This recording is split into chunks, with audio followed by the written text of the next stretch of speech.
hoje.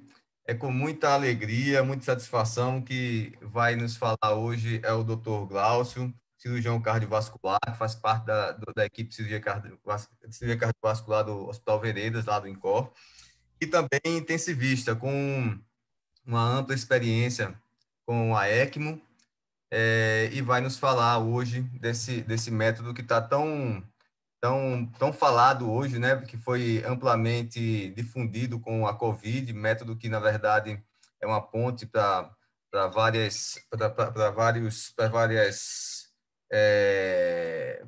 pacientes graves na UTI. E o Glaucio hoje vai nos apresentar de uma forma mais objetiva o que é o método. E temos hoje também, para ser co-moderador junto comigo, o Dr. Marcos Henrique, Marcos, cirurgião cardiovascular, lá do Veredas também, e vai nos ajudar aí na moderação da palestra do Dr. Glaucio. Queria, desde já, agradecer a todos que estão participando mais uma vez conosco desse webinar e passar a palavra para o Glaucio nos apresentar, então, a ECMO. Com você. Em primeiro lugar, agradeço ao Edécio o convite para a gente falar um pouquinho da ECMO, nesses tempos que a gente está vivendo de Covid. E para mim também é um prazer estar nessa mesa com o Marcos, de moderação, né, que é um colega com quem eu divido aí o campo cirúrgico. A ECMO, de repente, parece que tomou o centro de uma série de atenções, né, no nosso país, principalmente depois dessa última, digamos assim, como é que eu posso dizer? A mídia acabou dando um enfoque maior, não é, nos últimos dias, por conta daquele ator que acabou ficando em ECMO. E aí a gente, na prática, a gente fica, na verdade, assim, o que é essa ECMO, né? A ECMO, será que ela é a cura do Covid? Será que ela é a solução de todos os problemas no meio dessa pandemia? E quando eu estava desenhando essa aula, eu acabei tentando pensar e, de alguma forma, planejar essa aula de modo que todos aqueles que tivessem acesso a ela pudessem, de alguma forma, compreender um pouco mais desse tema que tem sido tão falado, entender as suas aplicações, entender os riscos, um pouco da indicação e a maneira como essa terapia ela vem auxiliar, digamos assim, no combate ao vírus no meio dessa pandemia, certo? Então, falando um pouquinho de história, né? Que seria como se desenvolveu a ECMO. E aí a gente tem a ECMO como algo, na verdade, muito recente, né? Na década ali de 50, né? Alguns pesquisadores, alguns cientistas desenvolveram esse oxigenador de membrana em laboratório. Então, no meio controlado, eles desenvolveram uma membrana que teria basicamente essa função de fazer a troca gasosa, de retirar, né, o CO2 e dar um aporte de oxigênio. Daí passaram 20 anos até que tivesse o primeiro caso realmente de sucesso, né, que foi um adulto. Ele sofreu um acidente automobilístico e nesse acidente ele acabou tendo uma contusão, uma laceração pulmonar e da aorta. E naquele momento ele precisava de uma cirurgia, mas ele não tinha uma condição imediata de oxigenação adequada para ir para aquela cirurgia. Então foi instalada a ECMO, ele passou cerca de 3 dias, foi operado e saiu, foi decanulado, né, saiu daquela ECMO com sucesso. No ano seguinte tivemos o primeiro caso cardíaco pediátrico, e em 1975, o primeiro caso neonatal de uma bebê chamada Esperança, lá nos Estados Unidos, né, uma alteração congênita, ela precisou da ECMO como ponto para a cirurgia. A partir daí, começaram uma série de estudos e de trabalhos que tinha a finalidade justamente de identificar o papel da ECMO, o resultado, os benefícios. Só que naquela ocasião, os resultados, infelizmente, eles foram muito ruins. Essa que é a verdade. Eles mostravam apenas uma sobrevida ali de 10% dos pacientes que entravam em ECMO, né? De lá para cá, muita coisa melhorou, a medicina também avançou e evoluiu em muitos aspectos. E aí a gente foi crescendo nessa tecnologia.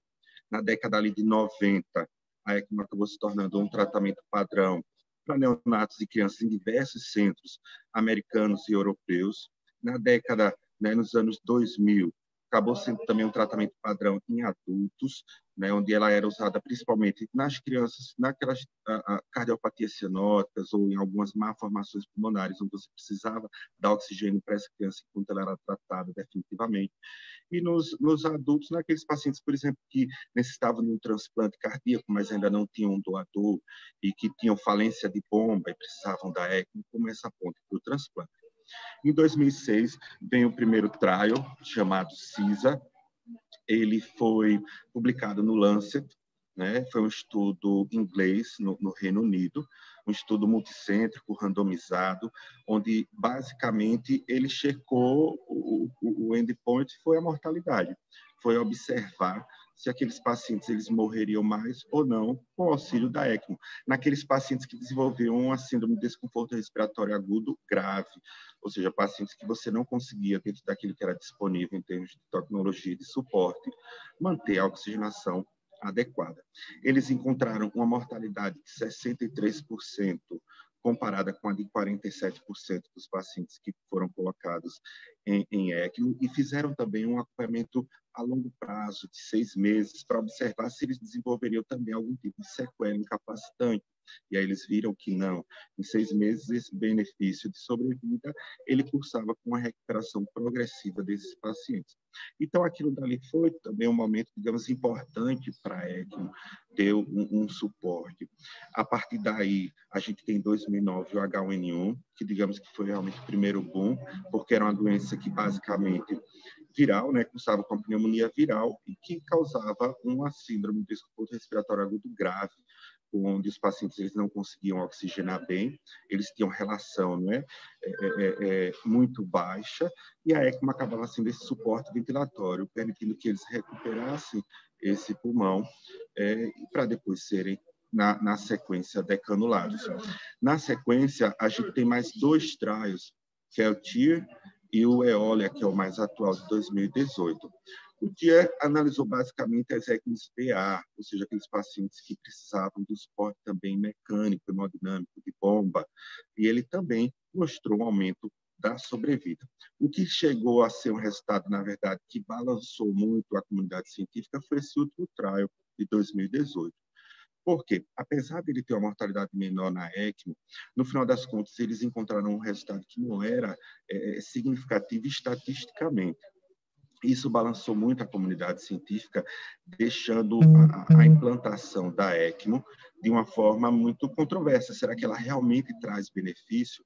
Só que esse trial ele acabou trazendo uma série de vieses, porque quando eles randomizaram os pacientes que entrariam em ECMO e aqueles que seriam do grupo controle, ou seja, que seguiriam com a ventilação mecânica invasiva, aparelhos protetores, acabou tendo um crossover bem considerável de 28% dos pacientes, ou seja, pacientes que eram do grupo controle, evoluíram tão mal que eles acabaram instalando a ECMO, na tentativa de dar sobrevida a esses pacientes. E aí, dentro desse grupo, houve uma mortalidade muito alta, em torno de 57%, que acabou afetando esse grupo que seria submetido à ECMO. Então, foi um estudo assim controverso que deixou a comunidade científica muito balançada em relação aos benefícios, às indicações da terapia de oxigenação por membrana extracorpórea. E aí veio realmente esse grande boom. De qualquer forma, mesmo assim, a ECMO se manteve como essa terapia de suporte, né, nesses casos, como eu já tinha falado anteriormente, de transplante, né, como ponte para uma terapia definitiva, até que veio o Covid. E aí o Covid mudou tudo, porque a gente tem aí uma pneumonia viral que cursa com características muito diferentes daquilo que a gente tem na pneumonia bacteriana. A gente tem uma patogênese e uma fisiopatologia muito distintas e particulares desse vírus, que a gente sabe que, inclusive, ainda estão sendo entendidos e compreendidos. A gente sabe que existe uma cascata inflamatória exacerbada, a gente sabe que esses pacientes eles ficam muito inflamados, a gente sabe que é uma doença trombogênica, mas a gente ainda não tem claro exatamente os mecanismos, nem exatamente como coibir a sua replicação ou a mutação desse vírus, que a gente vê que já está numa segunda onda, indo para uma terceira, né, dessa pandemia. Então, isso acabou demandando dessa tecnologia, porque centros de ECMO que já eram referências começaram cada vez a implantar mais ECMO e a terem resultados positivos. com a mortalidade aceitável e, sem dúvida, superior àqueles pacientes que não eram submetidos à ECMO. Então, isso foi aí um grande boom para a ECMO. Esse foi o primeiro caso, aquele que eu falei de 1971, que foi aquele acidente automobilístico, né, de moto. Vocês têm a quantidade de coisas que era necessário serem instaladas no paciente para que ele pudesse entrar dentro, né, do sistema, dentro dessa circulação extracorpórea, né? A gente tem esse cilindro aí enorme, onde tinha a membrana, tem todas essas estruturas acessórias, um sistema que era altamente trombogênico, enfim, mas esse paciente sobreviveu. Né, foi o primeiro caso adulto de sucesso, e na sequência a gente tem aqui a Esperança, esse bebezinho que também foi operada no período neonatal em 1975, e aqui à direita a gente já vê ela grande, com 21 anos, inclusive aí foi no dia do encontro dela, com os dois médicos, né, que implantaram a ECMO dela. Tem algumas outras fotografias que registram esse encontro, que acredito que também foi um marco para a ECMO. Ou seja, a gente saiu disso à esquerda, de toda aquela máquina, de todas essas ferramentas que eram difíceis de manuseio, eram difíceis de controlar, para algo compacto, né? Que é o que a gente tem hoje em dia. A gente tem modelos variados, mas todos cada vez caminham para algo menor, algo mais compacto, algo também mais eficiente, que gere resultados cada vez mais melhores e superiores, mas que tragam menos riscos e benefícios, né? Mais benefícios para o paciente. Então, qual seria o princípio da ECMO? Essa pergunta é engraçada porque, às vezes, a gente está com o paciente em ECMO, alguém chega, vê a máquina, né, vê o console, e ela diz, olha a ECMO dele.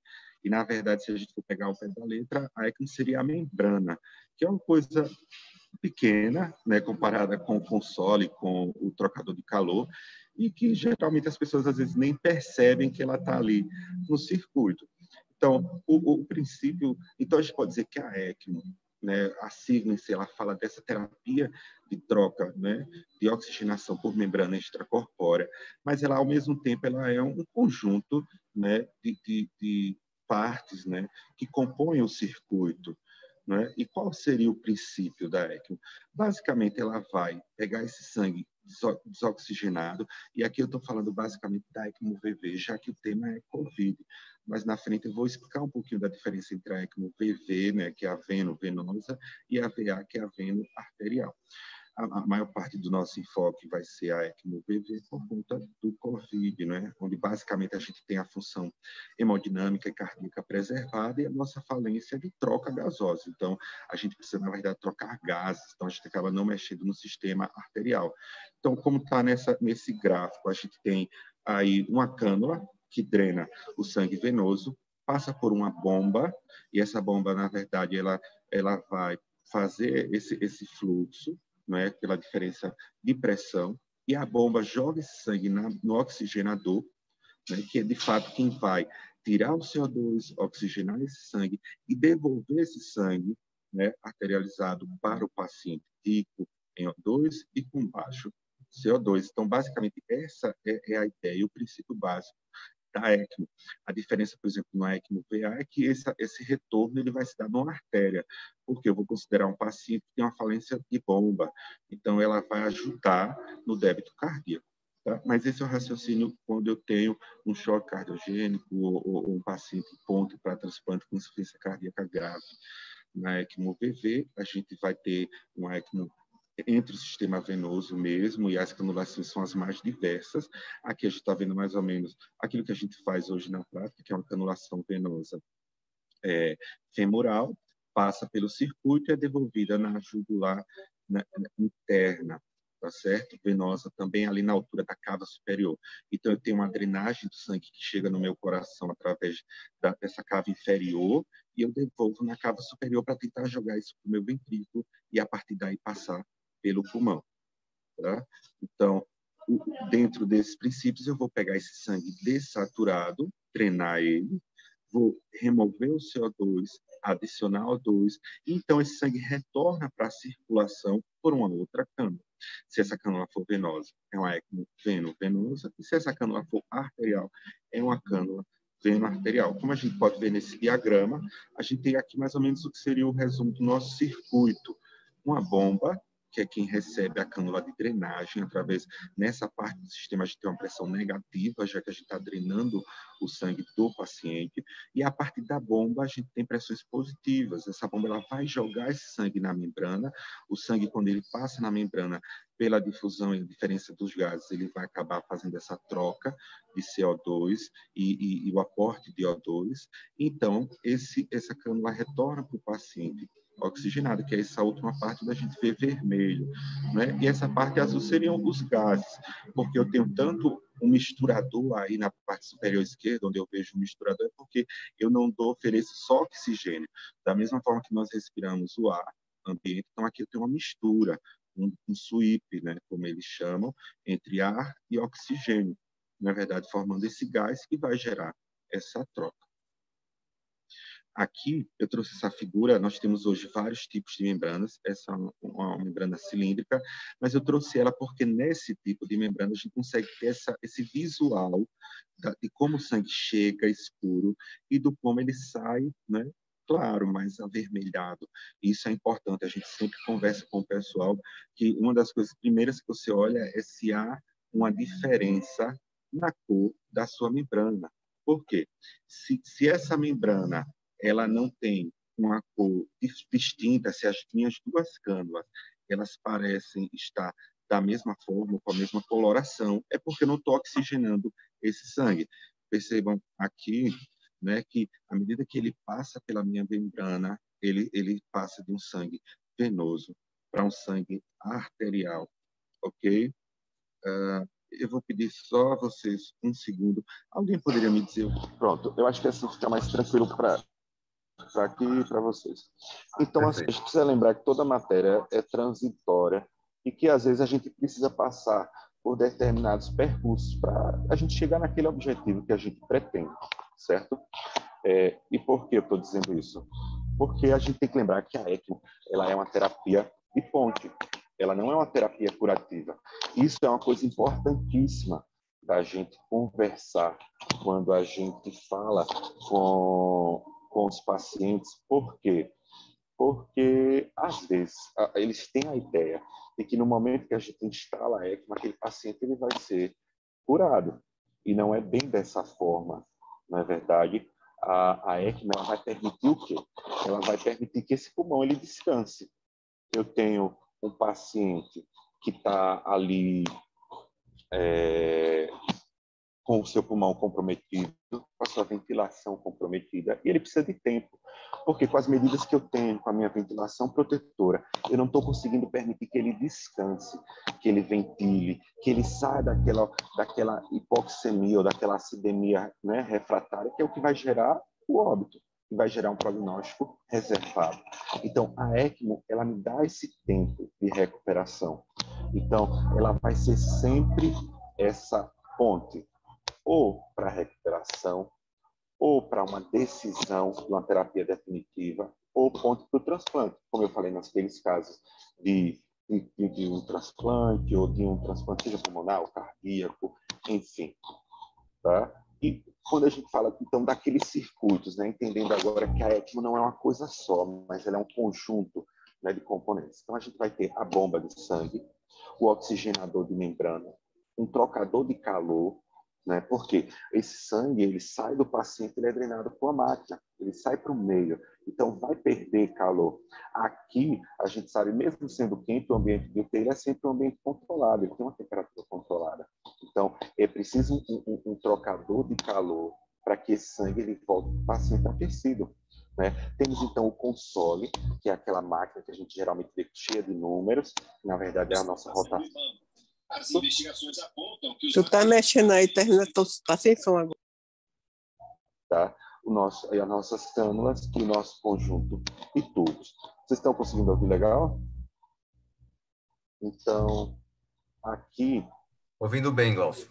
Nós temos, em preto e branco, algumas bombas mais antigas, né? A gente antigamente utilizava bombas espirais, e aí tem alguns modelos, né? Essas bombas, elas drenavam aquele sangue, jogavam sangue, mas a gente vê que tinha muito contato com o sangue, porque ele circulava, né, através desses cilindros. Isso era trombogênico, gerava hemólise, não é verdade? Além de que gerava uma resistência a esse fluxo sanguíneo. Temos também aqui à direita uma bomba que era chamada de rolete, ela era como um moinho, então ela rodava, ela circulava para jogar o sangue.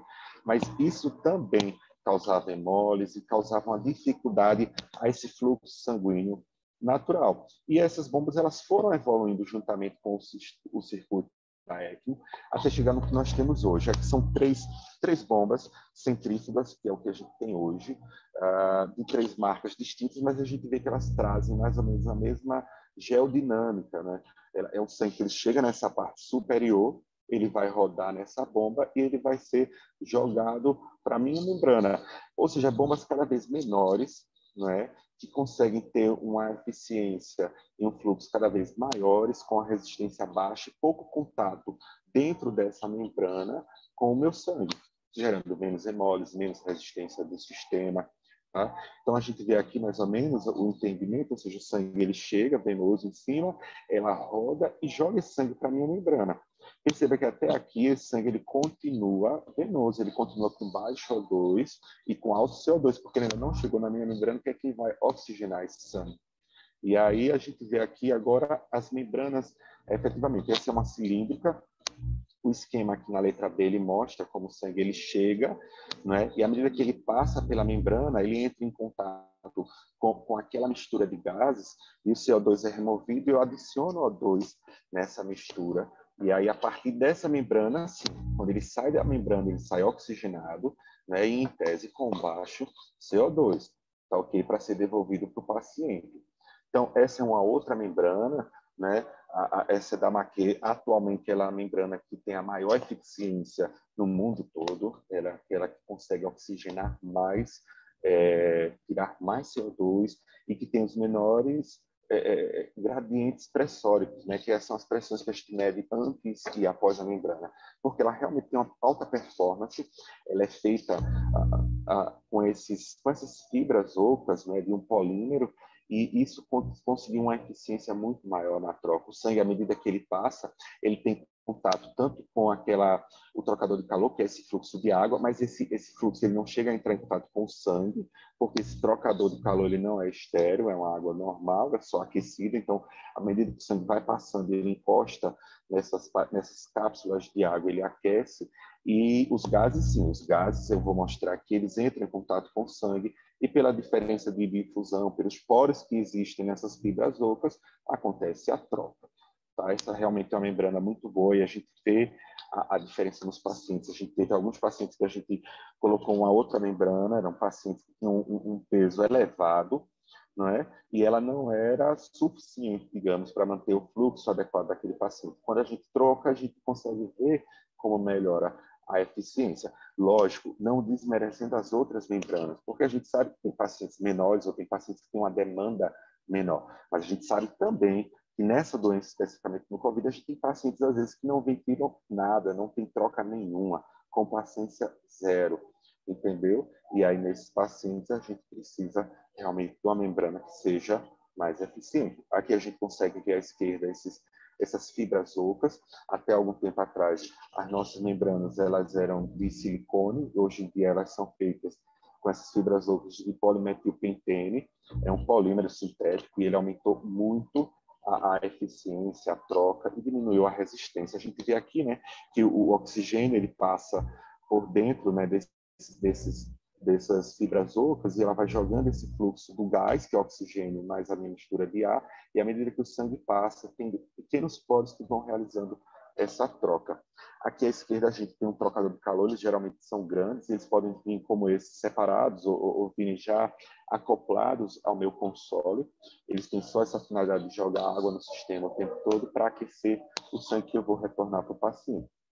E aí, à direita, eu tenho o que a gente chama do sweep, que é um misturador de gases, e esse, que tem o cilindro, que vai de 21 até 1,0, é a minha fração inspirada de oxigênio, onde eu vou definir quanto que eu vou dar para esse paciente.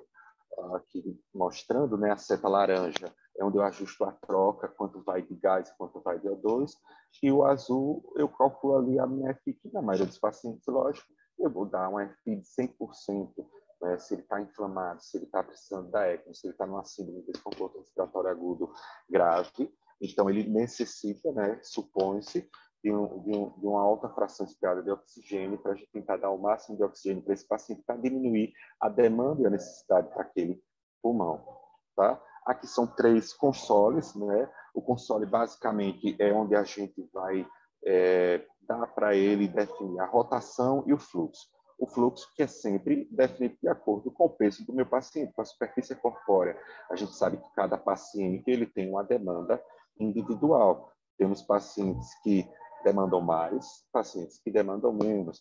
E nesse console a gente vê, né, os modelos são mais variados, a gente vê que o do meio é um console novo, brasileiro, né, da Braille, então ele já vem com o tablet, e o tablet mostra ali, né, o fluxo, as rotações, você decide a temperatura, e no futuro ele vai conseguir até mesmo calcular as pressões pré e pós-membrana.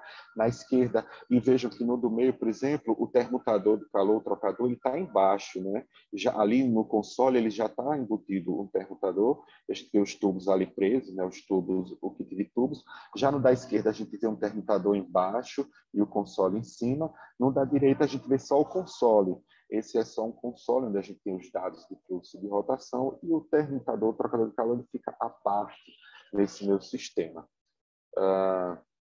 Aqui as cânulas. As cânulas também melhoraram muito, até por conta das cirurgias percutâneas. Né? Hoje a gente tem, por exemplo, fechamento de CIA percutâneo, muitos procedimentos minimamente invasivos, cirurgia por vídeo. Então, as cânulas, elas também evoluíram.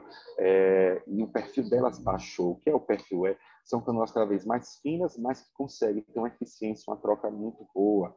Né? Pelo polímero também que hoje eles fazem, a maioria delas é revestida com uma molécula também similar da heparina para diminuir a hemólise, para diminuir aí os eventos trombóticos. E geralmente você vê que elas vem sempre com essas tampinhas, ou vermelhas ou azuis, para meio que sinalizar aquilo que é venoso e aquilo que vai ficar na porção arterial. E à direita os tubos, né? Que também geralmente vem com esses adesivos sinalizando. Uma outra coisa também que é muito importante, que sempre vai estar presente, é o nosso fluxômetro. O fluxômetro ele vai estar aqui encaixado em alguma parte do sistema e é ele que calcula quantas rotações eu estou dando por minuto e quanto de fluxo isso está gerando. A gente vê aqui à direita, né?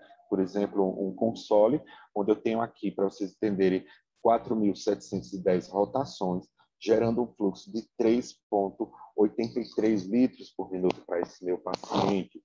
Já nesse outro, você vê que já é o outro modelo, por exemplo, eu tenho 4.500 rotações, gerando aí 6,4 litros por minuto para esse paciente. Esse é aquele modelo que eu falei que embaixo vem a temperatura, também 37 graus, e aos poucos eles vão agregar alguns algoritmos que a gente vai conseguir medir mais coisas através desse tablet que vai estar conectado no sistema, tá certo? Esse fluxo é sempre, como eu disse, calculado pela superfície corpórea do paciente e tem que estar adequado ali. Os estudos falam que a gente tem uma autonomia na ECMO, a gente precisa de pelo menos 60%, né, de um fluxo comparado com aquele fluxo do débito cardíaco, para a gente conseguir manter a oxigenação adequada, para a gente conseguir manter a eficiência daquilo que é suposto da ECMO. E como é que se dá? Do que depende essa troca dos gases? A troca de O2, basicamente, do tipo de membrana, como eu falei, do tamanho, da eficiência, de como ela foi montada, das características, lógico, de difusão dos gases e daquela FI de O2 que eu dou. Se eu dou uma FI de O2 de 100%, eu vou estar ofertando muito mais oxigênio se eu dou uma FI de 50%. Tá? Já a troca de CO2, ela vai depender da diferença de CO2 ali, que vem no sangue do meu gás, da minha mistura, do meu sweep, do tamanho da membrana e do fluxo de ar, né, dessa mistura. Se eu estou dando um fluxo de 3 litros, de 5 litros, de 10 litros, quanto maior esse fluxo, mais eu lavo esse CO2. E algumas coisas são comuns, tanto a troca de O2 quanto de CO2, e que vai gerar uma troca maior ou menor, é a espessura do meu sistema, né? Se ele é um sistema mais fino ou se ele é maior, a área de superfície da membrana, porque a gente sabe que a membrana ali está compactada, e ali dentro tem membranas maiores e menores. Não só isso, a gente tem também membranas neonatais, pediátricas, adultos, porque a gente sabe que as demandas são diferentes. E a minha velocidade de fluxo também interfere, né? Se eu estou abaixo do meu fluxo ideal, se eu estou no fluxo ideal ou se eu também estou acima do fluxo ideal. Porque a membrana ela tem um limite de esgotamento. Se eu estiver acima do meu fluxo ideal, eu não estou oxigenando mais nem lavando, porque eu já cheguei no meu limite. Tá? Isso também interfere no sistema. Aqui é um vídeo que eu tentei encurtar. Eu não tenho, só para deixar claro, nenhum conflito de interesse com a Maquet, mas é só para vocês verem, aqueles produzindo a membrana da Maquet, mas é só porque o vídeo é ilustrativo. Aqueles produzindo aqueles polímeros, tá? Sintéticos ocos, aquelas fibras ocas. Essa é a membrana deles, tá? E aqui mostrando um pouquinho do fluxo, tá? Como ele passa na membrana.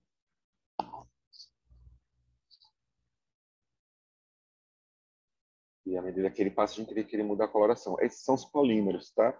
Eles são ocos, né? Fibras ocas, que eles têm um outro polímero que serve para unir, e é como se eles fossem fazendo placas, né? Placas de membrana que eles vão somar e juntar umas às outras para que essas várias placas gerem uma superfície maior e uma maior troca.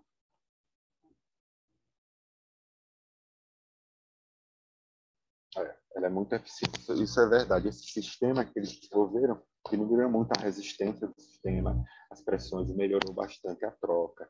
Tá? Aqui ele vai mostrar como tem essa inter-relação entre o oxigênio, né, o gás e o sangue. Aí o gás que a gente dá, o oxigênio, né, eles se misturam e aí o sangue passa por esse sistema, e é nessa passagem, no contato do sangue com as fibras, que vai havendo a troca.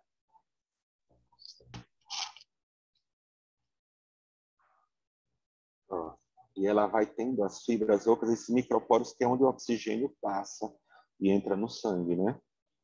E o CO2, basicamente, ele vai ser permutado pela difusão, né? Quando a gente fala em indicação, então quais seriam as indicações da ECMO? A ECMO, ela veio para aqueles casos que eu falava aqui em cima, desconforto respiratório agudo graves.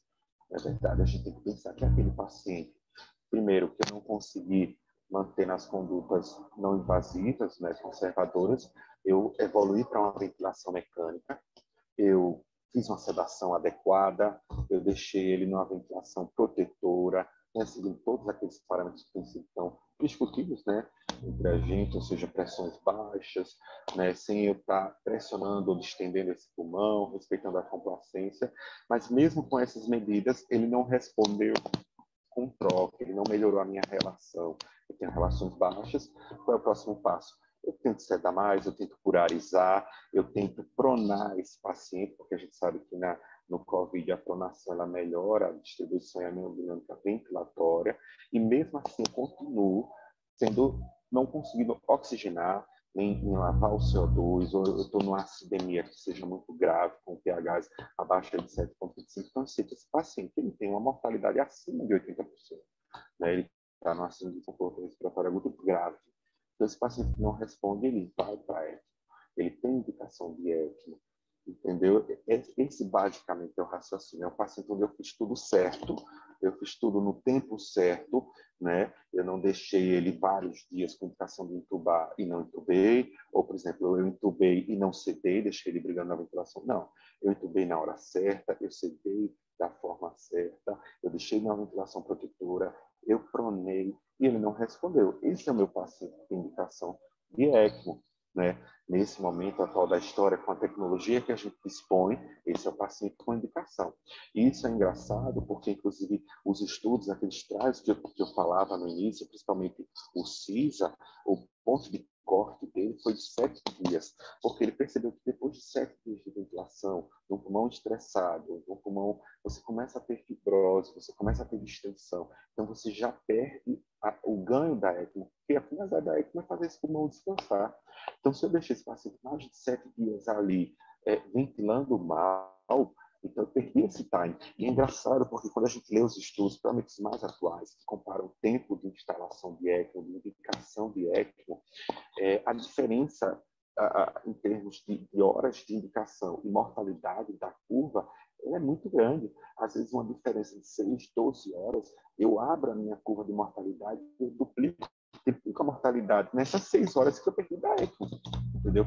Então, isso a gente hoje fala muito com os colegas intensivistas de todos os hospitais. Hoje, graças a Deus, a gente tem um diálogo muito bacana, uma abertura muito boa com todos, a gente tem conversado bastante sobre isso, tem havido esse entendimento que a ECMO ela deve ser precoce, que muito do nosso resultado negativo, na verdade, é porque eu fiz tudo, aquele paciente com angústia respiratória por dias, por semanas, e quando eu achei que nada mais funcionava, eu disse, eita, vamos botar em ECMO.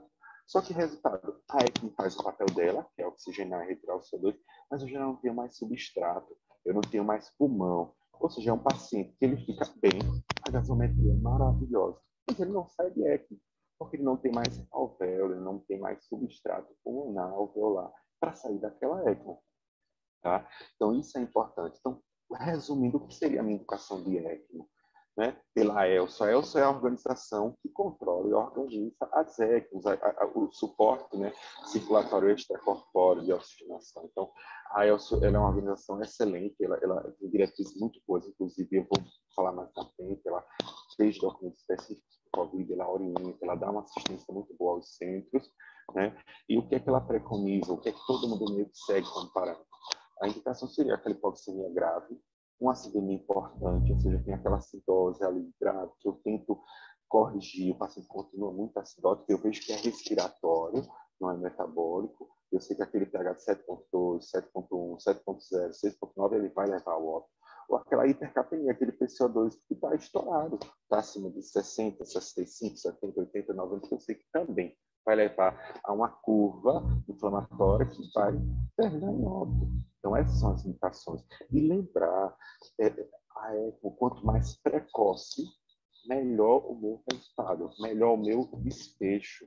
Então, a ECMO não tem que ser a última coisa que eu penso quando nada deu certo, eu preciso dar uma satisfação pela família, vamos botar em ECMO. Não, a ECMO ela hoje faz parte da terapia. Se a gente for ver grandes centros, eles têm hoje tem países que têm hoje, como os Estados Unidos, mais de 4 mil pacientes nesse momento em ECMO, entendeu?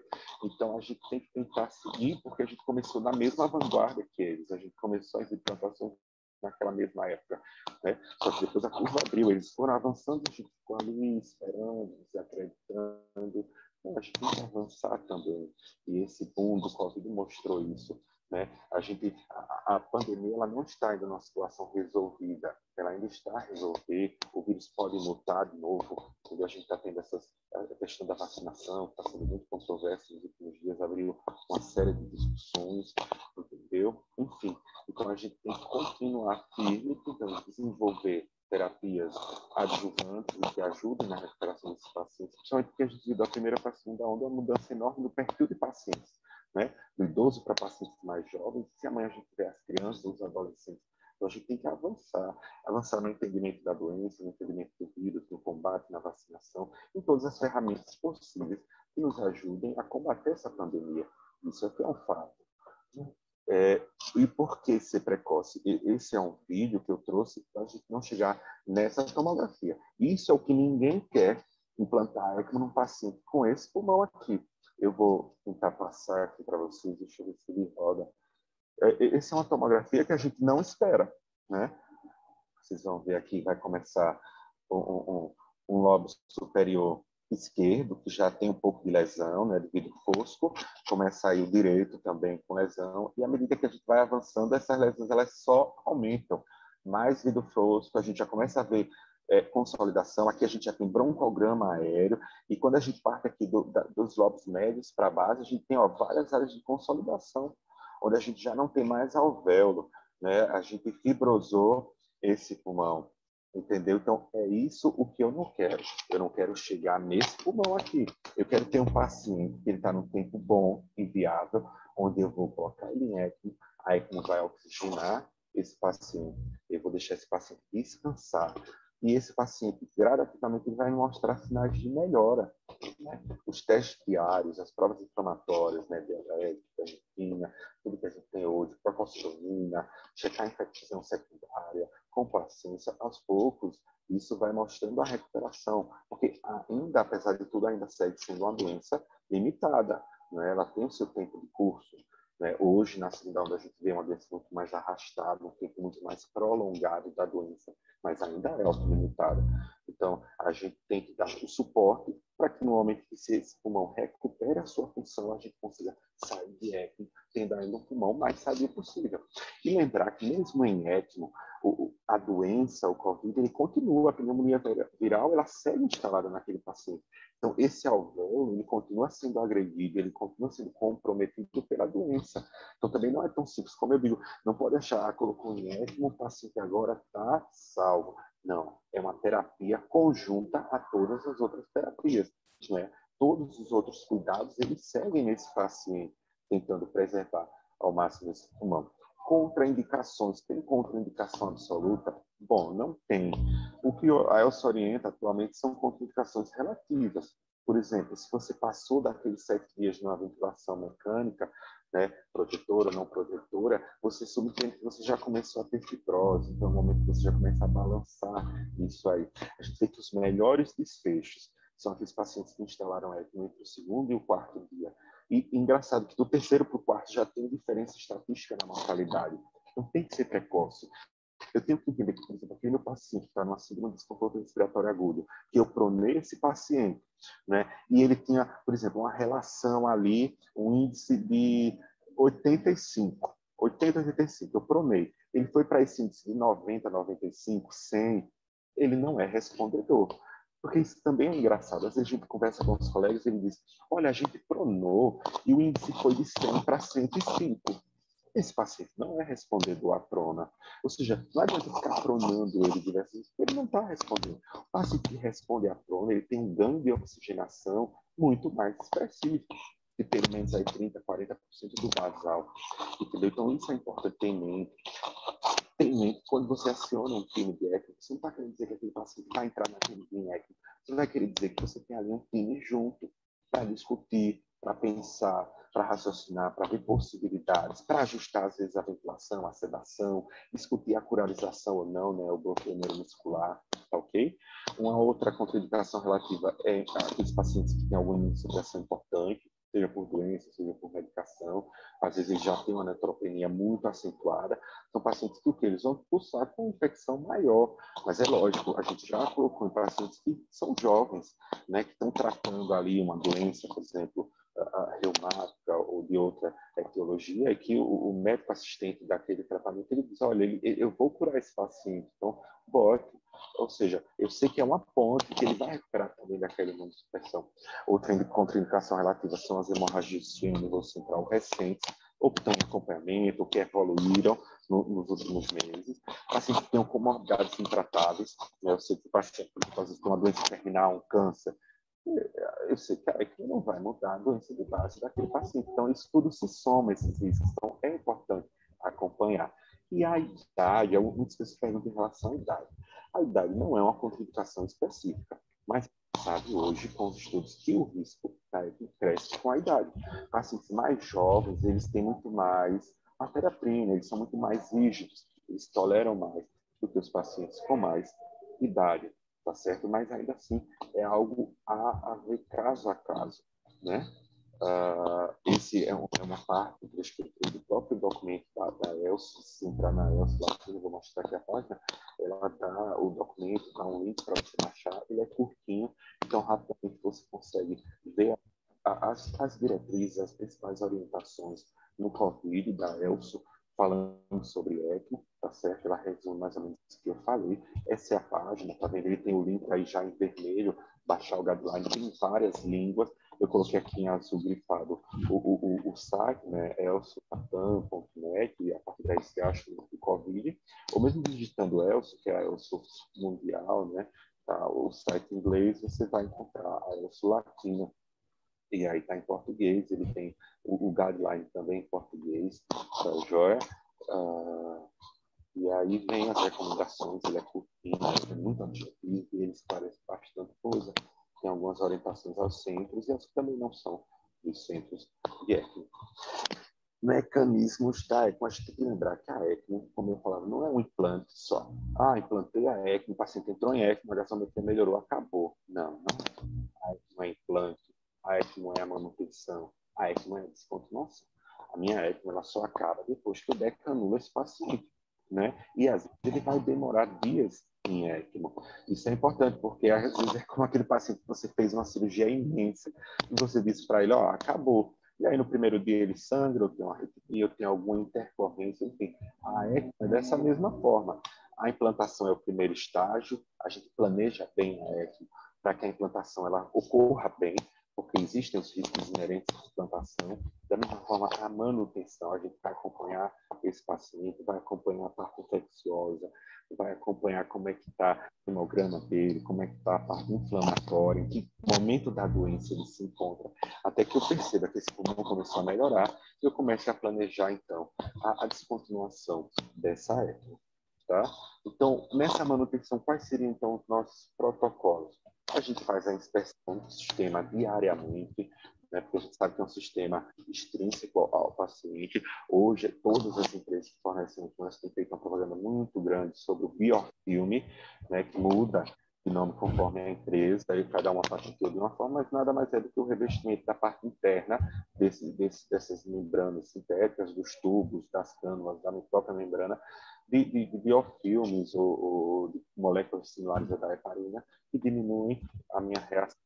Tá? Mas ali ainda, vocês vão ver, eu vou mostrar, pode coagular a sua membrana, pode ter trombo. Então, todos os dias a gente inspeciona o sistema, checa as pressões pré-membrana e pós-membrana para ver como está esse gradiente, faz as gasometrias seriadas, porque tem que saber se ela está oxigenando bem, se ela está eficiente, e como é que está a gasometria no meu paciente, se eu estou tirando ele epidemia, se eu estou conseguindo lavar o CO2, se eu estou ofertando oxigênio, se eu estou saturando ele bacana, né? A anticoagulação diária é um paciente que ele fica com heparina em bomba de infusão contínua, então eu tenho que acompanhar essa transição, fazer o controle de HB e HT, né? O alvo atual é de um HB em torno de 10 pacientes em ECMO. A gente tem tido pacientes que a gente tem mantido em torno de 8,5, 9, eles têm tido uma boa oxigenação, uma saturação adequada, tá? Então isso é importante, ver se ele está perdendo ou não sangue, o ajuste de fluxos e rotações conforme a superfície daquele paciente, a demanda dele, né? Porque dentro entre o mínimo e o máximo, dentro daquilo que é ideal para aquele paciente, tem um lastro, né? Então tem um valor que eu posso ajustar. Eu posso ter pacientes que precisam mais ou precisam de menos, né, dessa minha ECMO. O controle do balanço hídrico é extremamente importante, porque para que muitas vezes ele já vem muito positivo, ele vem retendo volume ou com alguma disfunção renal, então eu preciso controlar esse balanço, eu preciso tirar essa sobrecarga pulmonar, eu preciso tirar o derrame que porventura exista, para deixar que esse pulmão realmente descanse. Os meus exames de rotina todos, né, função renal, eletrólitos, tudo isso é importante, a parte inflamatória, né, e o meu ventilador, checar diariamente os meus parâmetros ventilatórios, né, isso é muito importante, é ajustar, entender o momento que ele está ali da minha ECMO, porque a ECMO ela tem vários momentos. E em cada momento, o time ele se reúne e ele dá metas para aquele paciente que são diárias, porque cada dia ele tem às vezes uma demanda específica, não é? Ele pode estar precisando mais ou menos, ele pode estar mais ou menos inflamado, ele pode ter desinflamado, ter voltado a inflamar. Isso acontece também, né? A gente sabe que no COVID os pacientes fazem muito broncoespasmo, né? Os alvéolos eles ficam muito reativos, então às vezes a gente vê um paciente melhorando a complacência, ele faz um broncoespasmo, ele faz uma rolha e ele volta a inflamar, ele inflama mesmo, parece que você voltou 10 passos atrás. Tem que ter paciência, tem que ajustar a sua ventilação novamente, tá? Então, como é que começa o nosso dia a dia lá na ECMO? Com a lanterna. A gente passa a lanterna em todo o circuito, observa se tem coágulo, observa se tem fibrina, vê se o meu sistema está ok. Né? Na sequência, as minhas gasometrias pré, pós e a do paciente. Pré, antes da membrana, ou seja, antes de eu oxigenar, para saber como é que está chegando o sangue do paciente venoso. Pós, para saber a eficiência dessa membrana, quanto que ela está tirando de CO2, quanto que ela está fornecendo de O2, para eu poder ajustar meu fluxo, ajustar minha rotação. E a do paciente, para eu entender se ele está numa homeostase, uma gasometria adequada. Porque não adianta eu colocar em ECMO e continuar acidótico, ou continuar retendo CO2, ou continuar com a saturação baixa, tá? Aqui são exemplos, por exemplo, a gente tem da esquerda para a direita, a primeira é uma pré-membrana, a gente tem um CO2 de 63 e um O2 baixo de 35.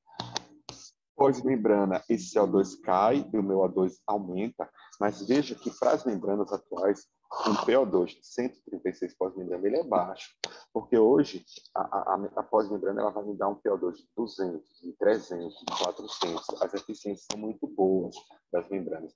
E você vê a do paciente, ela vai ser meio que um equilíbrio, ela vai me dar sinais também da contribuição pulmonar.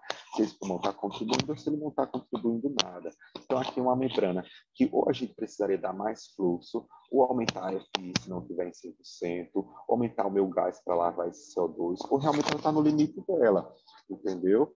O importante é ver que, apesar de tudo, a gente tem sempre gasometrias que não são acidóticas. A tendência é meu pH está sempre alto, porque a membrana ela lava muito, então ela gera no paciente uma situação geralmente de alcalose. Quando você tem o paciente ECMO, ele começa a ficar muito acidótico, é porque essa membrana ela não está legal, alguma coisa ali não tá certa, porque no geral são pacientes que eles tendem e têm que ficar, de um modo geral, você vai ver isso ao longo dos dias, ele está sempre com pHs elevados, do normal para cima. Aqui nesse outro exemplo, a gente já vê uma membrana com eficiência muito maior. A gente tem na esquerda a pré com PCO2 de 47 e um PO2 de 32, e tem na pós um PO2 de 228. E aí, no caso, num paciente onde a gente estava ainda num FI ainda mais baixo, que ainda estava avançando no fluxo dele, né? Então, essa é uma membrana com eficiência maior, em que a gente ainda tem a margem para avançar. Aqui, nesse balanço, o balanço é importantíssimo. Checar a diurese, ver se está claudicando ou não.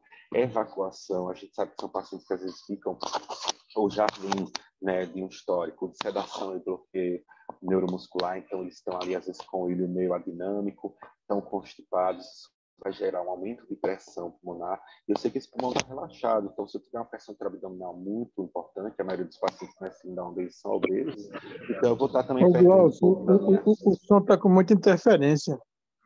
Deve ter alguém com... Desculpa. O som está com muita interferência. Alguém Deve ter alguém com o microfone aberto, alguma coisa aí. Se o Tyler Anderson puder dar uma olhada, se tem alguém aberto, e se alguém puder desligar, pessoal que tenha ligado o áudio. Então, voltando, obrigado, Eulo. O balanço ele é importantíssimo. Eu tenho que deixar esse paciente neutro ou negativo. Eu tenho que checar se ele está muitos dias constipado, tentar estimular a evacuação normal dele, tá? Minha monitorização contínua, né? Aqui eu tenho um paciente com uma frequência boa. Outra coisa, no início da ECMO, pelos protocolos, a gente tolera uma saturação até 80%. E isso tem sido uma coisa que a gente tem conversado muito com as equipes, porque isso é estranho. Então, às vezes, o fisioterapeuta, o médico, enfim, alguém passou e viu o paciente saturando 87, como está aqui, 85, ele vai lá e já aumenta o ventilador. Mas a meta inicial, quando a gente entra em ECMO, é uma saturação acima de 80%. Você vai ver que na gasometria, ele vai estar com a gasometria balanceada. Entendeu? Então, isso eu tenho que entender que no momento que eu entro em ECMO, eu entrei em ECMO porque esse pulmão ele não está fazendo troca. Então, eu não vou mexer no pulmão, eu não vou mexer no ventilador, eu vou mexer na ECMO. Se eu achar que essa ECMO está insuficiente, eu vou melhorar meu fluxo, eu vou mudar alguma coisa no meu sistema, mas não na ventilação.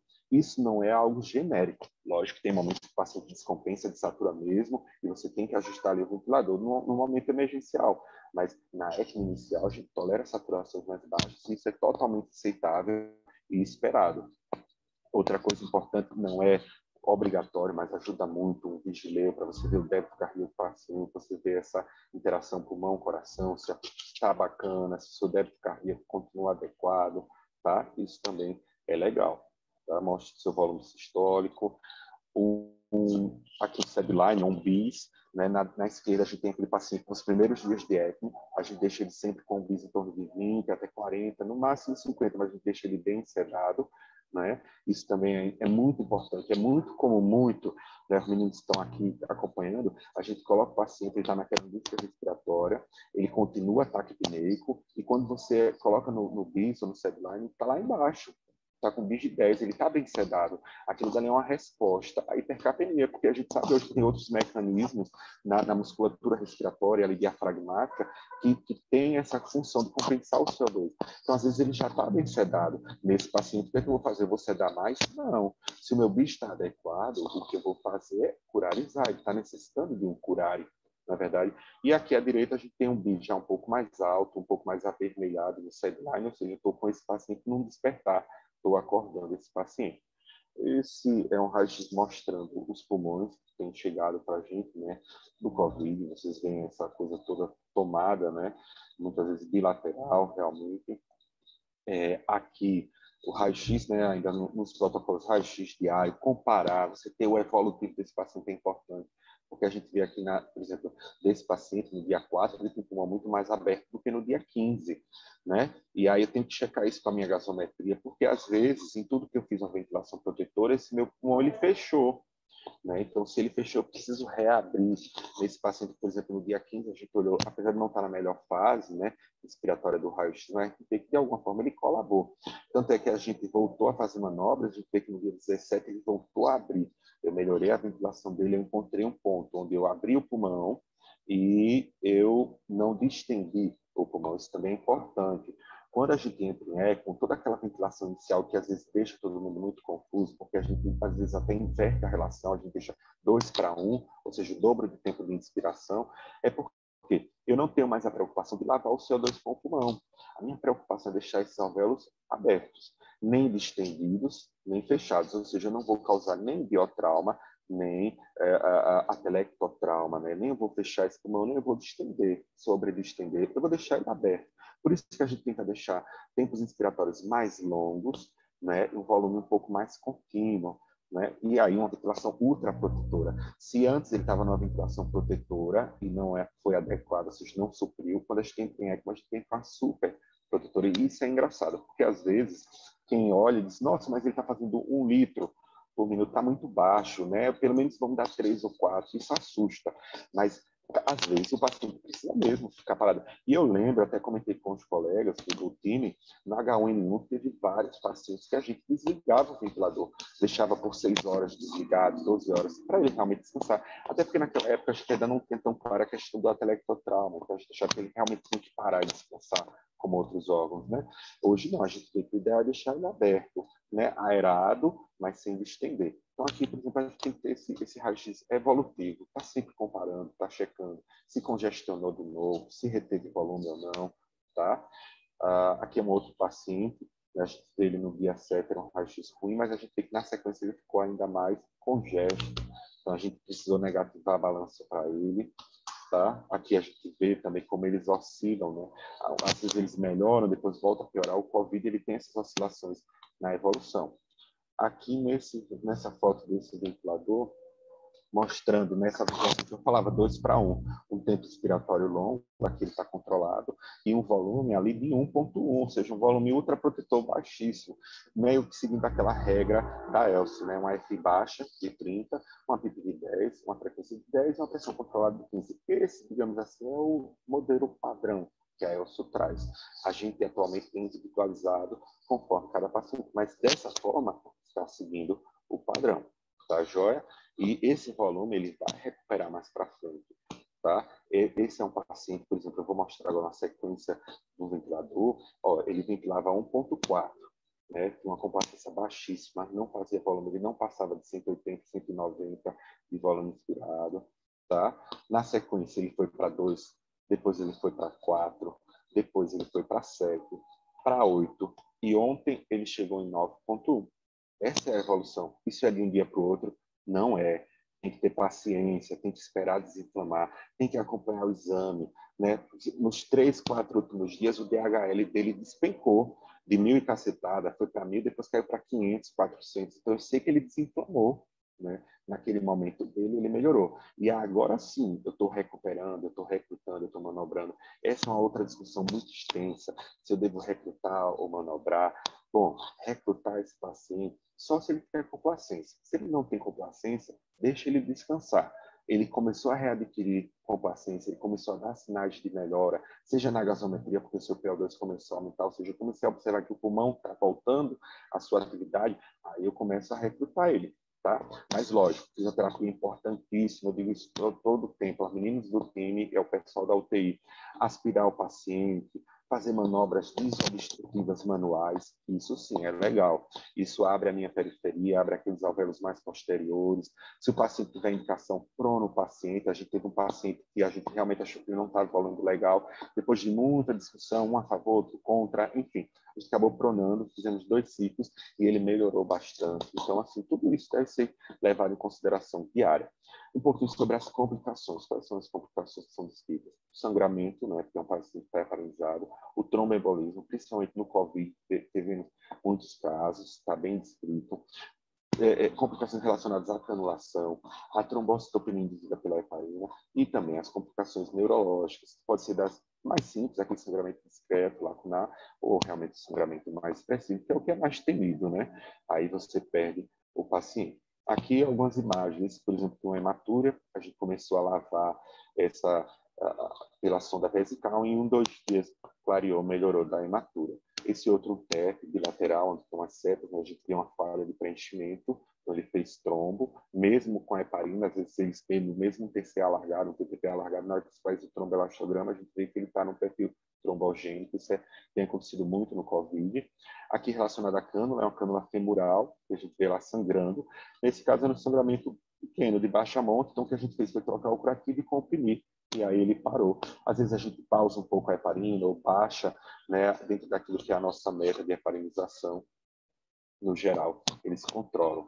Aqui é o nosso fisioterapeuta e a sonda de aspiração na mão dele. Um paciente estava sangrando tanto pelo tubo quanto pela cavidade oral. Esse aqui é um tubo de um paciente que passou uma tarde inteira em angústia respiratória e ele estava desperto, então ele dizia que estava com falta de ar. Quando foi feita a broncoscopia, estava desse jeito, era coágulo de baixo a cima, a gente trocou essa cânula, tá? Então é uma coisa que a gente tem que ficar de olho. Por isso que é importante sempre aspirar com calma, com tranquilidade, porque a gente sabe que ele está paralisado para também não traumatizar essa traqueia ou a carina, que na maioria das vezes pode haver trauma, então com calma, mas aspirar, né? Ali para que não fique retido no tubo, tá? Aqui um sangramento peritráqueo, né? Aqui o que a gente faz basicamente também é anticoagular, comprimir, para joia observar e fazer o ajuste da bomba de heparina. Aqui não sei se dá para perceber na esquerda, ela está colabada, né? A gente vê que essa cânula está fechada, porque ela está puxando do paciente e não está dando conta. Então, na direita, a gente tem um fluxo de 1,8, ou seja, está baixo. Eu não estou conseguindo dar fluxo porque as cânulas estão colabadas. Às vezes porque o intravascular do meu paciente está vazio, ele está sem volume. Às vezes porque a cânula está numa posição inadequada. Tudo isso a gente tem que estar atento para corrigir e voltar ao fluxo normal. Aqui a seta preta mostra um pouco de coágulo na membrana e a seta branca o início de fibrina, né? As fibrinas ali se formando na membrana. Por isso aquela lanterna, por isso a gente acompanha diariamente esse sistema. Aqui uma bomba na montagem, olha o que aconteceu. O disco que ela tem, né, que fica dentro, rodando fora do eixo, né? E é sempre importante a gente sempre testar antes, porque isso poderia ter acontecido na hora com o paciente, que ela não iria fazer a função dela, né? Se eu gerar uma bomba que estava ali defeituosa, precisava de algum ajuste, tá? Porque como é que funciona essa bomba centrífuga? Na base dela existe um ímã e quando a gente adapta ela aqui, ela gera um campo magnético que faz com que aquele sangue que chega, ele circule e saia para a minha membrana, né? Tendo menor contato entre as superfícies, menor hemólise, como eu já falei. Aqui, outra coisa que pode acontecer, por exemplo, já aconteceu com a gente, é faltar energia. Então, faltou energia, tem esse hand crank, que é basicamente onde a gente tira, né, do outro, coloca no hand crank e roda com a mão para dar fluxo, enquanto volta energia, tá? Isso aí a gente vai fazer enquanto volta a energia, enquanto normaliza o fluxo, enquanto resolve algum problema, já aconteceu. A gente também precisou fazer isso na troca de membrana, um paciente foi trocar membrana, então enquanto trocava de um sistema para o outro, o colega ficou no hand crank, né, com a mão aí rodando para poder dar o fluxo, tá? Isso é meio que um sistema de segurança, né? Se der algum problema no nosso sistema, ele garante o fluxo, tá? Da bomba centrífuga da nossa ECMO. E aqui a complicação mais temida, que a gente não quer nunca, mas que infelizmente acontece, né? Que é o sangramento do sistema nervoso central. Aqui uma hemorragia à esquerda extensa, né? Uma VCH, uma hemorragia gigante, com desvio de Lia Amélia. Já temos abaulamento, né, dos ventrículos à esquerda. Esse é um paciente que ele cursou com uma hipopneia, né, até uma apneia, ausência de reflexo. Infelizmente, evoluiu para óbito, tá? Então, sempre estar atento, principalmente porque se é um paciente que ele já tem uma predisposição, um distúrbio de coagulação prévio, tem uma equipe de hematologia ali próximo, ajuda muito, dá muita segurança na coagulação desses pacientes. E lembrar sempre nesse análise de SWOT, né?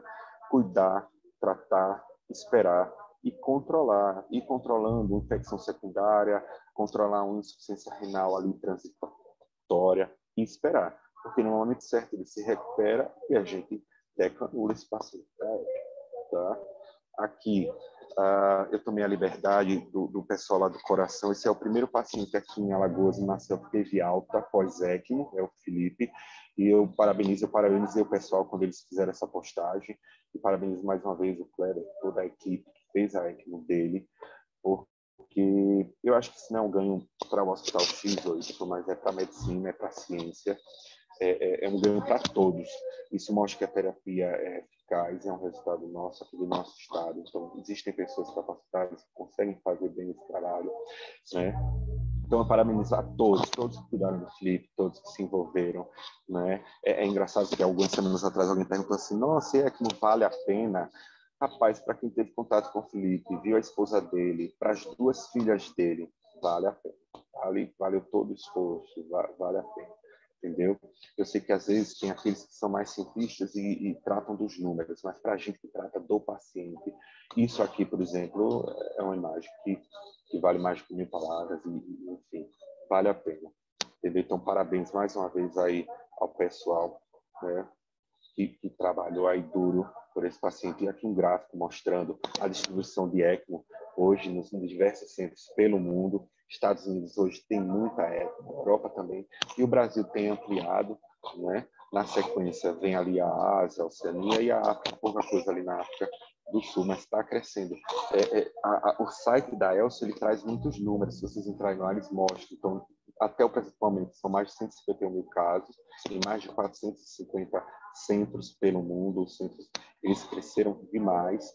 Esses números aqui, nesse slide, são especificamente sobre o Covid. Nesse momento, nós temos mais de 6.800 pacientes em ECMO, com mortalidade aí em torno de 49%, tá? E no follow-up de 6 meses, pacientes se recuperam. E só nos últimos 90 dias, nós tivemos a instalação de mais de 5.640 ECMOs pelo mundo. Dessas 5.000, mais de 4.000 nos Estados Unidos, depois vem a Europa com as 2.000, o Brasil com as 400 instalações. Então, assim, temos ainda muito que avançar. Ela cresceu bastante, vai continuar crescendo. A tecnologia ela vai se desenvolvendo, o perfil vai melhorando, as membranas também. Lá no site ele dá esse link onde você consegue ver os registros, o número de casos atuais, os desfechos, a distribuição global, tá? E mostra os números de sobrevivência. Num comparativo, essa sobrevivência ela tem cada vez mais a aumentar. Eles atribuem essa mortalidade de 49% ao Covid, né, que é uma doença realmente difícil de tratar, porque antes do Covid eles tinham números ainda melhores, ali em torno de 70% a 80% de sobrevida, então eles dizem que cai um pouco no Covid pela gravidade da própria doença, né, e por esse boom, a falta de membranas no mercado, tudo isso que aconteceu. Aqui mostrando a distribuição dos centros, a gente vê que ali com H1N1 começaram a aumentar os centros de ECMO, e agora no Covid, então, eles estão em ascendência aí expressiva. Essa é a página da ELSO, eles têm uma parte específica sobre o Covid, vale a pena olhar, tem muitos dados bacanas, muitas orientações, tiram dúvidas, você pode também mandar mensagens, respondem.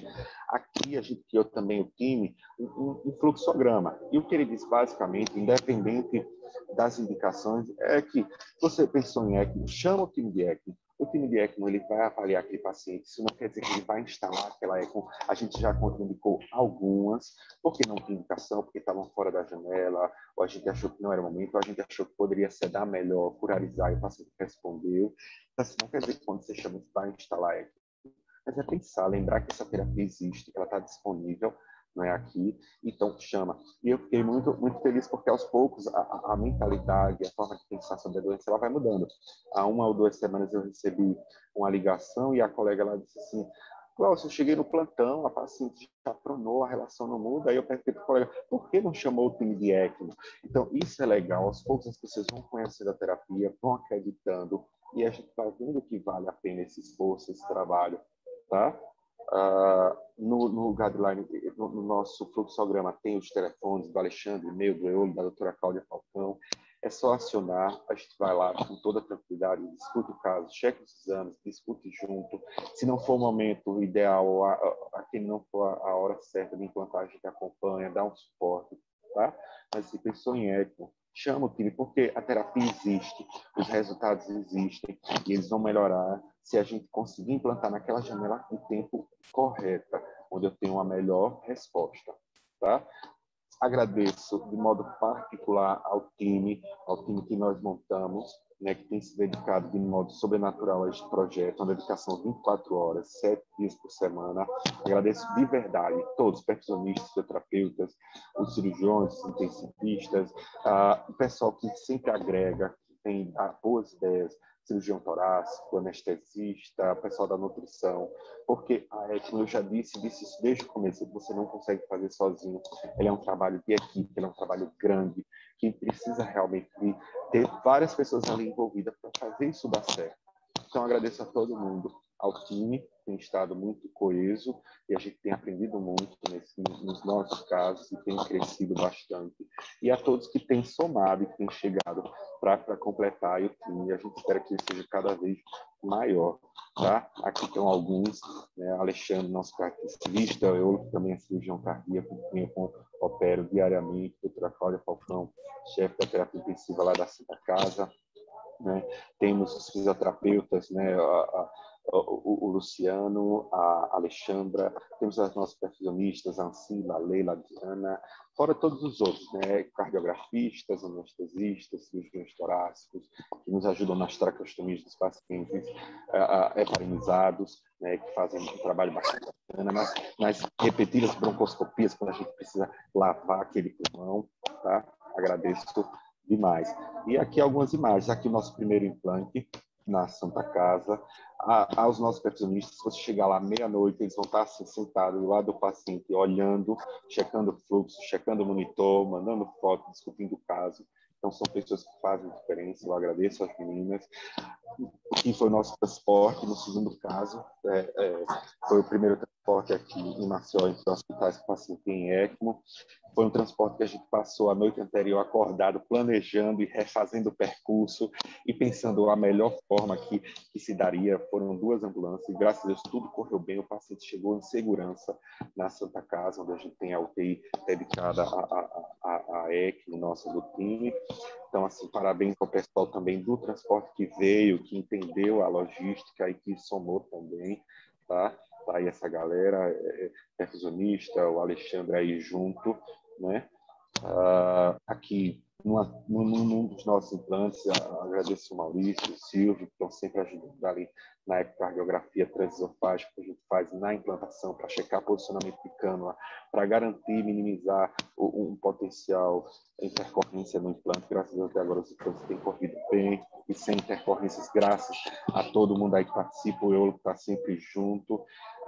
Os nossos fisioterapeutas que fazem fisioterapia intensiva com esses pacientes, você vê aí a cânula, né, ela está amarrada e ele está fazendo motora, porque esse paciente precisa manter esse músculo bom, ele precisa manter uma viabilidade para que eu possa decanular esse paciente. Então, agradeço o pessoal da fisioterapia que vai lá e aspira quando a gente pede, que faz as manobras manuais de desobstrução, que entendem o quanto é importante também isso. Aqui, mais uma das nossas reuniões, né? Hoje estava recebendo material nesse dia, estava revendo alguns fluxos, então foi um dia muito positivo. A gente hoje tem material de estação aqui em Maceió disponível, isso foi muito angustiante para o time no começo, perder pacientes, porque uma das vezes, por exemplo, enquanto o pessoal separava em Recife os componentes, o paciente veio a óbito, o segundo estava vindo de Salvador, no meio do caminho o paciente também faleceu, então isso gerava para a gente uma frustração enorme, Hoje a gente tem material aqui em Maceió disponível, então se eu tiver uma indicação hoje, né, eu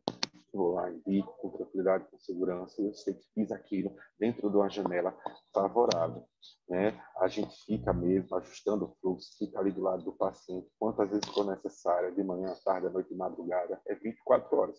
Senão, não dá certo. Esse esforço todo não dá certo. Aqui uma conversa dessa semana que eu partilho, tomei a liberdade, a gente ficou muito realizado. A esposa encontrou, depois de 53 dias, o esposo acordado. Foi muito emocionante, eu acho que praticamente todo mundo que estava na hora se emocionou com aquela cena, e ela disse que para ela foi fantástico. Assim, ela não imaginava que voltaria a se comunicar dessa forma. Ela tinha essa esperança, mas é uma esperança que vai diminuindo. Então esse foi um dia muito bom. A equipe também ficou muito feliz. Esse foi um transplante lá no Hospital da Unimed, às 2 da manhã, dentro daquela janela adequada. Eu lembro que era 2 da manhã, por quê? Porque quando a gente chegou lá, o paciente tinha um peso muito acima do normal e ele estava saturando 30% com a EPI de 100%. Então, ele morreria ali nas próximas horas. Então, entender que esse tempo, time is life, né? Tempo é vida na ECMO. Então, se indicou, tem que implantar para não perder o paciente. Então, agradeço também aos colegas. E esse paciente está acordado, né? Eu coloquei a tarjinha, mas ele está de olhos abertos, conversando com a mãe e com a tia. Então, acredito que são coisas, né, como aquela outra imagem com os crianças, que não tem preço, não é? Essa satisfação, esse momento, né? A gente tem feito o despertar dos nossos pacientes de uma forma rotineira, até para avaliação neurológica. Eles acordam bem, eles se comunicam bem, e isso é muito bom, a gente fica muito feliz, tá? Aqui a mãe, e ele está olhando para a mãe, eles estão conversando, e assim, a gente está aqui de trás, né, está presenciando esse momento, é muito gratificante. Aqui a equipe agradecer também que tornou esse paciente aí com mais de 150 quilos, foram mais de 11 das pessoas, aí já tinham saído algumas, a gente pronou porque era necessário, e aqui o paciente pronado, com segurança, e eu agradeço. Em relação ao futuro, eu acho que ainda tem muita coisa para frente, muita coisa para a gente ver, para a gente descobrir, para a gente aprender junto, para a gente pensar junto, sonhar junto e realizar para ver esses pacientes aí recuperados, né? Até porque, como eu disse, a gente não sabe até onde vai essa pandemia, se virão outros vírus, outras bactérias que também terão esse tropismo pelo sistema respiratório, e a gente vai precisar lançar mão dessa terapêutica. Agradeço, peço desculpa aí pelos inconvenientes da tecnologia, da rede, espero que tenha dado para ouvir, espero que a gente tenha podido partilhar, e eu deixo aí, se tiver um tempo, para a gente poder responder algumas perguntas ou tirar algumas dúvidas. Obrigado aí a todo mundo. Muito bem, Glaucio. Deixa eu ver aqui. Glaucio, olha, excelente palestra, viu? Tá de parabéns. Você transformou um assunto denso, né? Com muitos conceitos, né? Muitas coisas, muitos parâmetros, em algo bem mais leve e muito mais compreensível. Foi muito boa a sua aula, tá de parabéns. Eu vou... Taila Anderson, peço que você compartilhe aí a imagem minha e do Marcos, junto com o Dr. Glaucio. Eu vou fazer... Nós temos ainda, como nós tivemos aí um pequeno problema no início, vamos ter aí mais uns 15 minutos para dar oportunidade para as pessoas a aproveitar um pouco mais aí do conhecimento do Glaucio. Eu vou fazer uma primeira pergunta, Glaucio, e depois passo para o Marcos também. Quem quiser pode se pronunciar ou falar pelo chat. Pelo que eu pude entender, Glaucio, o momento do início da ECMO, ou seja, você começar a ECMO no momento ideal, talvez seja o divisor de águas, né? Porque se o paciente já não tem mais condições clínicas de recuperar, como a ECMO é uma ponte, então talvez nesses pacientes já não tenha mais benefício algum, né, de usar a ECMO. Nesses casos, onde o objetivo da ECMO é deixar o pulmão relaxar, descansar para diminuir o processo inflamatório, a gente teria, quando utilizar a ECMO, nós teríamos alguns parâmetros no ventilador para ser utilizado, para justamente deixar esse pulmão mais descansar um pouco mais? Teria algum parâmetro específico quando a gente usa a ECMO para o ventilador? Você podia tirar o compartilhamento, Glaucio. Talvez Isso. É isso que eu vou isso que o Talentos não está tentar conseguindo. voltar aqui.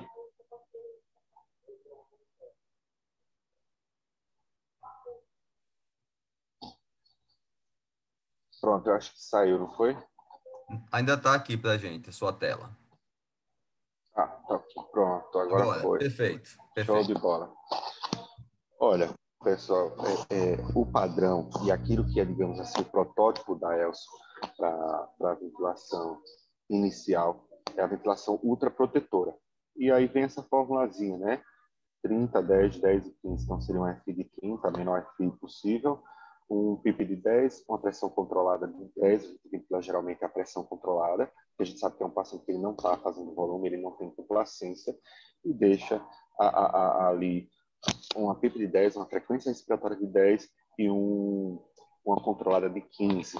Né? Ou seja, eu tenho uma pressão do pico baixa, um platô baixo, provavelmente eu vou estar com a minha drive pressure abaixo de 15, então eu vou estar ultraprotetor. E aí isso é muito variável do paciente. Se ele estiver muito inflamado, como um que eu mostrei, ele vai fazer o volume em 1, 2, 3 no máximo, entendeu? Mas isso não tem importância. O importante, como eu disse, é você deixar o pulmão aberto, nem colapsado, sobre distendido. Então seria mais ou menos essa a fórmula ideal, assim, inicial para a gente começar. Perfeito. Marcos, gostaria de fazer alguma pergunta? Eu queria parabenizar o Glaucio, né, pela excelente palestra e parabenizar também toda a equipe, né, que isso aí é um trabalho, a gente que faz cirurgia, a gente sabe quanto é trabalho que é uma cirurgia cardíaca. Imagine um trabalho desse que influencia 24 horas, uma equipe muito grande, né? Então, eu queria parabenizar e realmente a apresentação do Glaucio foi muito completa, né?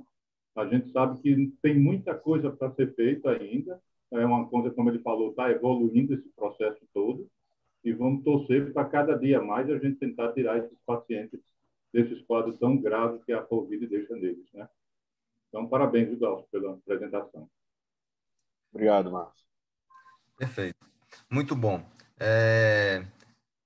Glaucio, então, não avançar da hora, né? Mas, olha, queria agradecer a você, parabenizar a equipe. Tem uma pergunta do ponto de vista prático, né? Se a gente precisar utilizar a ECMO, o hospital tem que ter o aparelho, vocês levam, a equipe leva o aparelho para o hospital, como é isso do ponto de vista prático? Olha, Décio, a gente teve algumas frustrações nos primeiros casos por não ter esse aparelho aqui, principalmente porque a gente começou mesmo naquele momento do pico da segunda onda, onde não tinha membranas, não era só que não tinha membrana em lugar nenhum. Então a gente ficava ligando e perguntando aos colegas pelo Brasil afora quem era que tinha uma membrana para fornecer. Isso, como eu disse, gerou algumas perdas de pacientes que eram jovens, de pacientes que teriam se beneficiado com a terapêutica. Então, o que a gente tem hoje, a gente tem algumas estações disponíveis em Maceió, e a gente acredita que essa seja uma forma melhor da gente tratar, porque a gente hoje, se a gente indicar, por exemplo, nesse momento, a gente tem uma estação pronta para colocar no paciente. Né? A gente sabe que a gente não vai conseguir colocar 10, 15 pacientes ao mesmo tempo, mas hoje a gente tem aí uma reserva para que a gente consiga trabalhar com alguns pacientes ao mesmo tempo, né? Porque ela realmente, o tempo de implantação ele é muito importante para o desfecho, né? Então a gente não pode perder esse time. Hoje a gente tem. Glaucio, só para tirar uma dúvida, com relação aos convênios, eles já estão começando a liberar esses procedimentos? Olha, Marcos, até o momento a gente teve ambas as situações. Tivemos situações em que foi via convênio, tivemos em situações em que a família não queria esperar, né, que o convênio liberasse porque estava no sábado à noite, domingo à noite. E ela disse, não, a gente faz e depois vai atrás do convênio. O convênio, naturalmente, né, repôs isso, reembolsou, porque é algo que não está no rol. Mas hoje, o entendimento de todos os convênios, a gente já implantou praticamente todos os convênios que tem, né? todos entendem que é um fato. A ECMO existe e não tem como ele negar essa terapia no momento que o paciente tem risco de vida. Então, todos os pacientes que a gente tem judicializado, que tem direcionado a família, a gente tem conseguido fazer a implantação via convênio, digamos.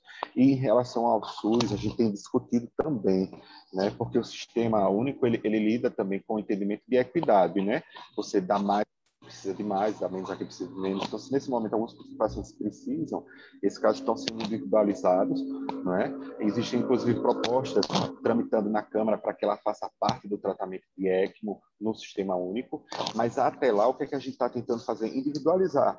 Se eu tenho aquele paciente de 20 anos, que eu sei que ele vai evoluir para óbito, porque ele não está respondendo a nada, a gente vai fazer um relatório, a gente vai encaminhar ao Ministério Público, a gente vai implantar, porque o sistema único, ele tem que dar essas soluções. É como na cirurgia cardíaca, às vezes a gente tem, né, Marcos, aquele paciente com aquele aneurisma terrível, que sabe que vai ter que usar 2 endopróteses, ou seja, o sistema ele não comporta esse tipo de cirurgia, mas aquele caso especificamente, ele precisa ser tratado, entendeu? Então, essa individualização é importante.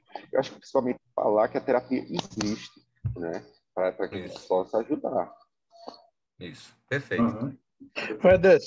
Pois não, pode falar, amigo. Eu queria só colocar a seguinte situação, porque essa colocação toda aí que o Glaucio fez foi muito direcionada para a ECMO VV, mas o que a gente não pode hoje perder de vista nesse processo todo é que o serviço de cirurgia cardíaca e de cardiologia hemodinâmica, o grande foco da ECMO para a gente, na verdade, é a ECMO VA. É aquela ECMO que vai dar o suporte circulatório e ventilatório também, se precisar, mas principalmente o suporte circulatório, né? Esse projeto da ECMO nossa, hoje ele está expandindo muito, baseado na ECMO VV, mas a ideia não é o ECMO VV, basicamente. A ideia é que a gente venha ter o ECMO VA. E qual é o grande negócio do ECMO VA? O grande negócio é que, primeiro, com o ECMO VA, claro, para os pacientes que têm condição, como o Marcos colocou aí, questão de convênio, ou seja lá, situação financeira, você não perde mais doente em centro cirúrgico.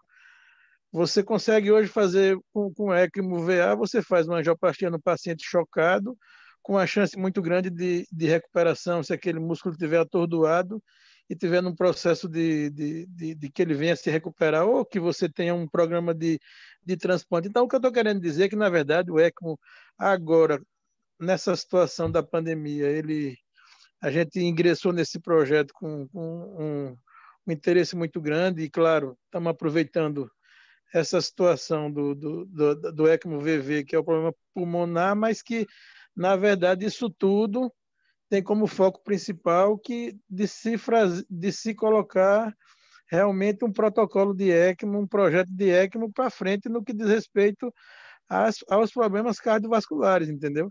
O ECMO não é só Covid, não é só pulmão, muito pelo contrário, o Covid e o pulmão está ajudando muito a gente a fortalecer a equipe, como o Glaucio falou, porque na verdade é um grupo muito grande, é um negócio muito trabalhoso, mas que quando hoje a gente concentra na Santa Casa, porque a gente não tem gente suficiente, se dissesse, precisa botar um ECMO no açúcar, até teria condição de colocar no açúcar, ou seja lá onde fosse. Açúcar não, no Veredas. Mas a gente não tem gente suficiente para pulverizar hoje esse tratamento, porque aí você, é como o Glaucio falou, você tem que ter gente 24 horas, pelo menos por enquanto, gente nossa do lado desses pacientes, mas que o projeto, na verdade, é um projeto que a ideia é do serviço de cirurgia cardíaca, que ele vai ser incorporado cada vez mais para os doentes cardiológicos, entendeu? Não é uma situação específica e que às vezes está todo mundo focando no ECMO-VV, mas não é um negócio específico para... É o momento, né? É o momento atual, né? O momento está ajudando muito, né, Marcos? Porque é uma quantidade grande de pacientes e você consegue treinar a equipe, treinar o time e fazer com que adquira experiência, mas o foco, na verdade, nosso, principalmente da cirurgia, é o ECMO-VA, né? Que pode Perfeito. dar suporte para o coração e para o pulmão junto, ou só para o coração. Então, a ideia nossa nesse negócio todo é criar realmente um protocolo de ECMO e uma referência de ECMO na UTI, para que esses pacientes realmente possam ser tratados de uma maneira geral, né? Perfeito. Esse posicionamento é importantíssimo, porque a Covid meio que despertou a gente para o método, né? Mas ela vai muito além da Covid, né? E se Deus quiser, dentro em breve, a gente vai ter superado esse problema de forma tão aguda, pelo menos, e vai ter espaço para a gente observar a presteza do método em outras patologias, né? Que talvez fiquem até muito mais correntes para o técnico do que nós temos hoje, né? Vai passar essa onda e vão as outras coisas que hoje a gente não estamos conseguindo fazer porque não tem espaço, a gente vai voltar a fazer, e a ECM com certeza vai ter um reposicionamento nesse rol aí muito mais significativo. E vocês estão de parabéns, porque estão com um time fantástico, né?